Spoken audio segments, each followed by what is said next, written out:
Tim Sinclair. How's your day going so far? So far, so good. It's an off day in the middle of a busy week, so I'll take it. Yeah, it's good to hear that you're having a good day so far. Are you a big baseball guy by chance with opening day happening? I've paid a little bit of attention.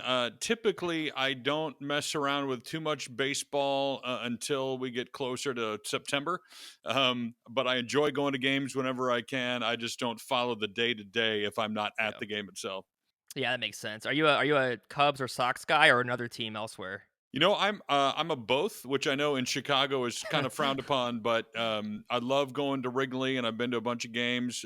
My ownership group with the Yeah. Bulls also owns the White Sox. I've worked a couple of games over there, and so I really enjoy paying attention to them too. And they could be really good this year, which make it extra fun. Yeah, that's definitely true. So I was curious, kind of right off the bat, your background, how did it kind of come together for you in terms of, being in the broadcasting slash PA, being a public address announcer for various teams? Like, was that always kind of what you thought you'd be doing when you were, yeah, as a kid growing up, or how did that kind of come together for you? Yeah, not at all, actually. I went to college to be an architect. I thought that's what I was going to do, and literally had no inkling about media or sports or anything like that. And um, I ended up dropping out a couple of years in because I got a part-time job doing radio, and I loved it. I wasn't very good, but I enjoyed it, and I realized someone was going to pay me to talk and to listen to music, and so I thought that'd be cool, and so I jumped into that full time, and then that's what I thought I was going to do with the rest of my life until it's probably about 10 years into my radio career. I got an opportunity to audition for the University of Illinois doing PA work for them. And I auditioned, I sent in my resume, and I made up a tape because I'd never done it before. Yeah. And no one called me back. So it was about a year after I sent it that they needed some help doing a baseball game on campus and had me come do that. And again, I think I was pretty bad, but I enjoyed it, and they gave me another Yeah. opportunity the next fall to do swimming and diving or wrestling or something. And then one sport led to the next, and pretty soon I'm going, well, I'm doing a lot of this and spending a lot of my nights and weekends doing it, but I still never imagined that it was going to turn into a full-time career until Yeah. just a few years ago. Well, that's awesome, though. I mean, that gives so much hope to so many people who might not know what they want to do or have it figured out. And then now look at you. You're a huge success doing everything that you've been able to do already. And it just kind of came together late, it sounds like. So that's really cool. Well, thanks. I was after 30 years old before I even started doing public address, and Wow. it's been I was pushing 40 when I got into the NBA for the first time. So yeah, it's never too late.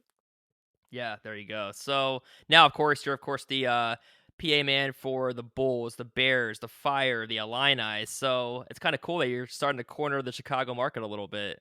Yeah, I was never my intention either. I was Yeah. working in Illinois, of course, and then I got the opportunity to work with the Fire. This is my ninth season now in Major League Soccer, and I kind of assumed that would be my only opportunities in professional sports. There are just so few jobs. I think it's less than 120 in the five major pro sports, basketball, baseball, soccer, hockey, football. And so I had one of them. So I was thrilled with that.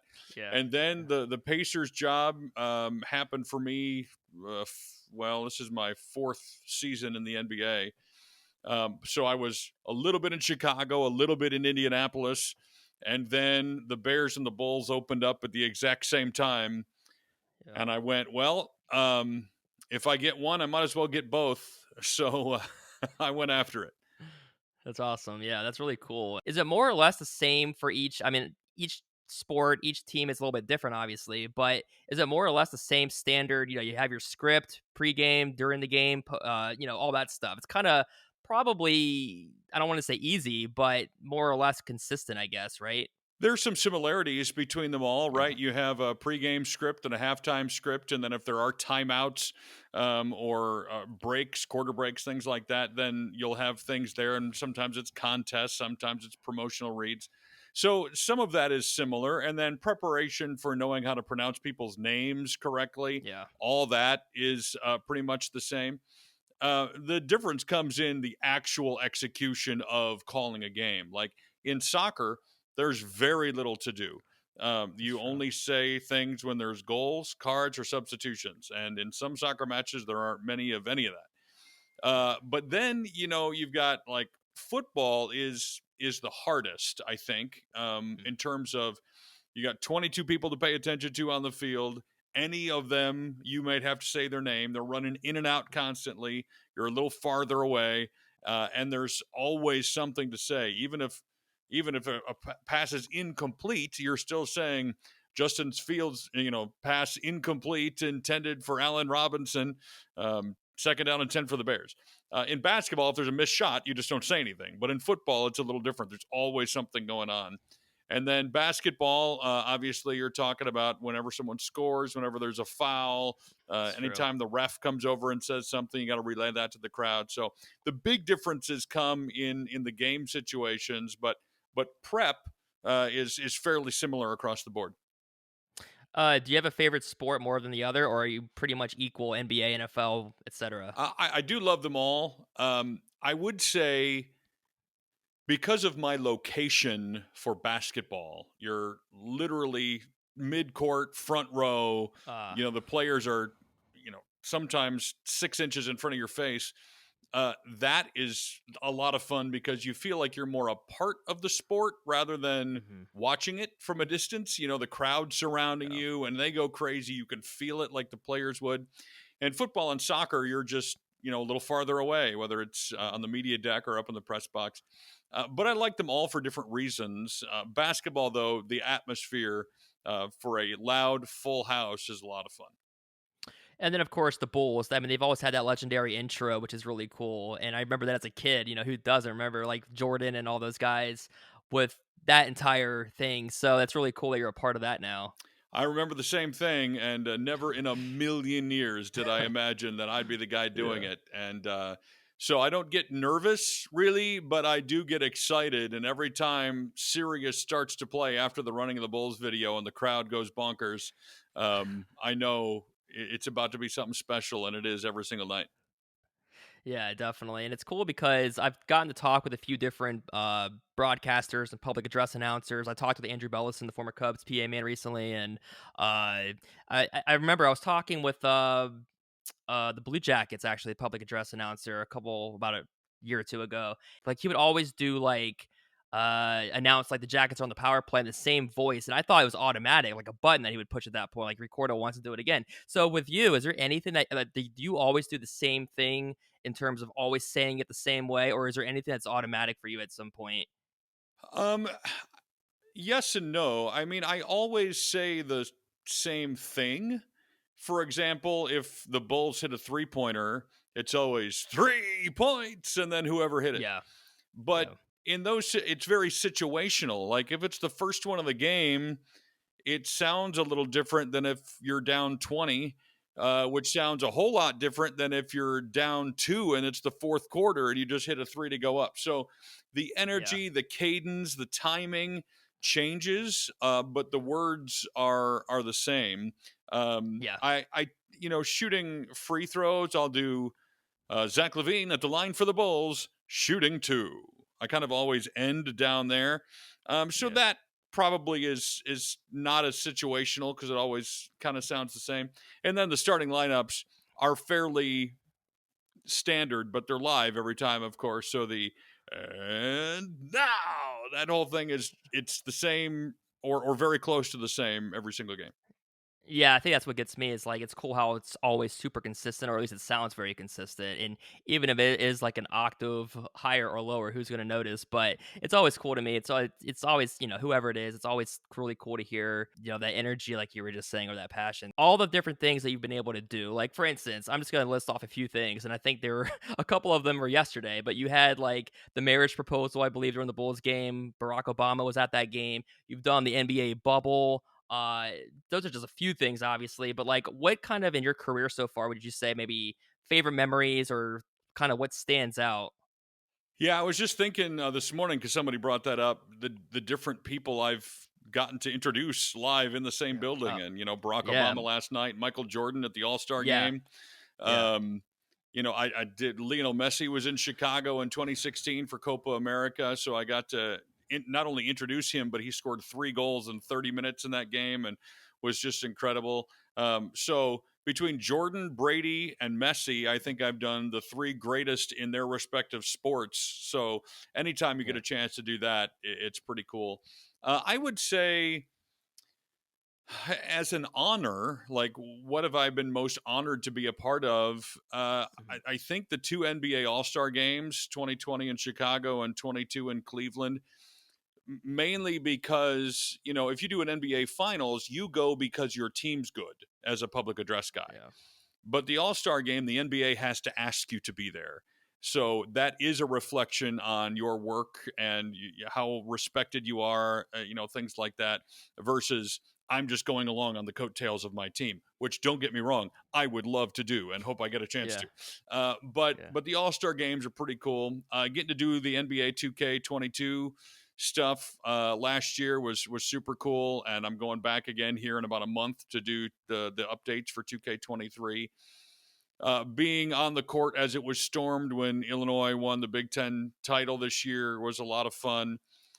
So I've got a lot of great memories. USA Mexico in the Gold Cup final at Soldier Field.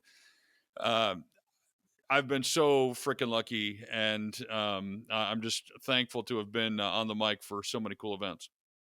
Yeah, the Michael Jordan at the All-Star game, I was gonna mention that too. So, and I'm sure obviously you got to meet him, right? Like, obviously you probably got to interact with him a little I bit. didn't interact with Michael, mainly because he was flying in from Florida because he was at that NASCAR race and Yeah. got in about 20 minutes before halftime started. So we weren't even sure if he was going to make it in time for halftime or if we were going to have to do something later in the game if he came in late. But I did get Yeah. to.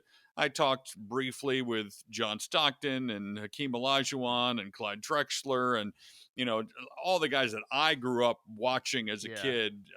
Even in brief, just sort of back and forth. Dominique Wilkins and Charles Barkley briefly, and Shaq always is very very brief, but he'll say hey or what's up or fist bump you. So um, those kind of situations are pretty incredible, and it doesn't really hit you till after it's over. It's like, holy cow, I was just Yeah. like around all of these guys at the same time, which is a lot of fun, of course.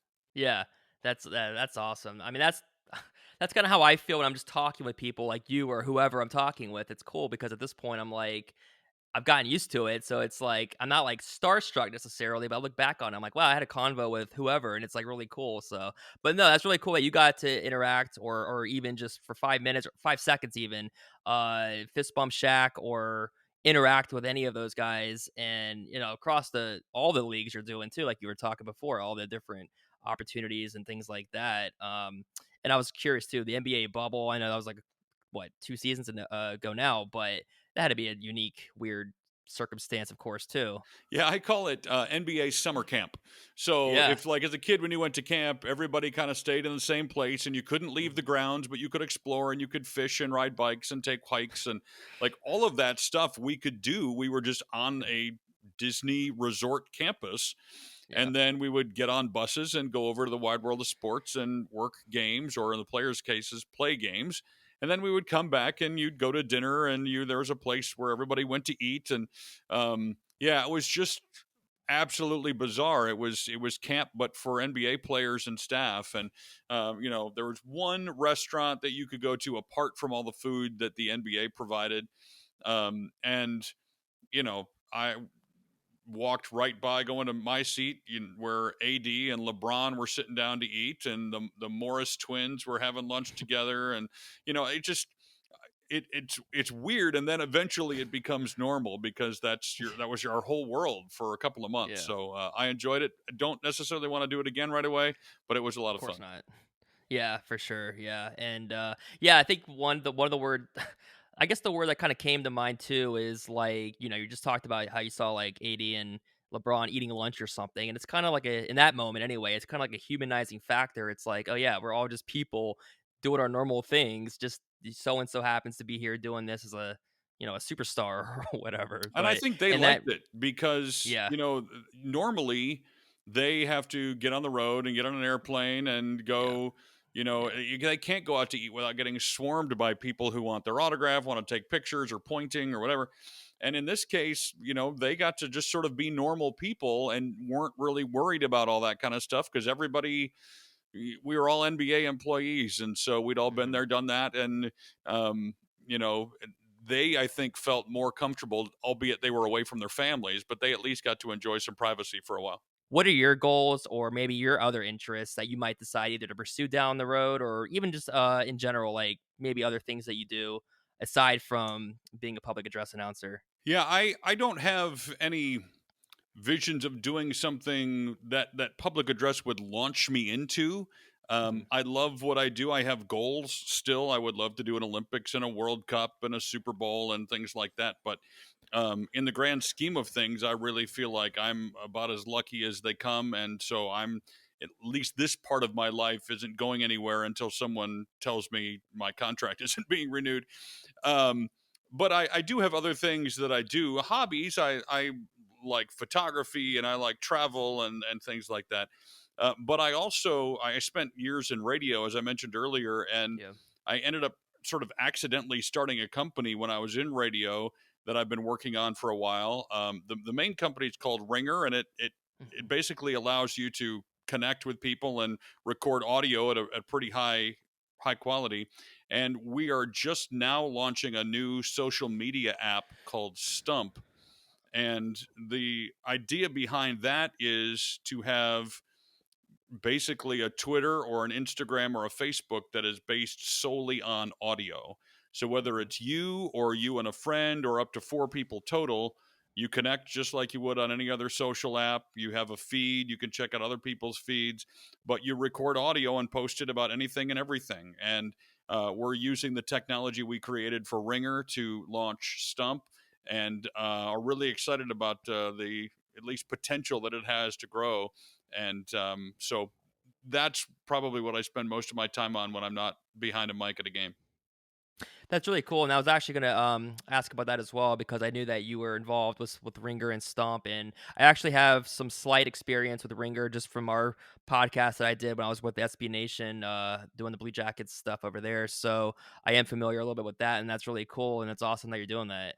Yeah, thanks. It was again not something I meant to do, Yeah. but it was something a problem I was trying to solve, and Hmm. ultimately it required a whole lot of money and some investment and a lot of development time, and so had to hire a group of people to make all that happen, and a company was formed. So I didn't set out to start a company, but it's been a whole lot of fun, and I've learned a lot in the process.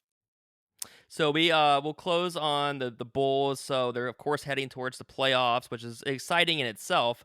I know that it's been maybe trials and tribulations like any team will go through throughout a season. You have COVID, you have injuries, you have struggles against some of the top teams, things like that. So just in general, from your seat, obviously seeing the Bulls at least at home every night, and I'm sure you watch a lot of the road games too. But what's it been like to see a playoff team and first playoff spot in a while for the Bulls?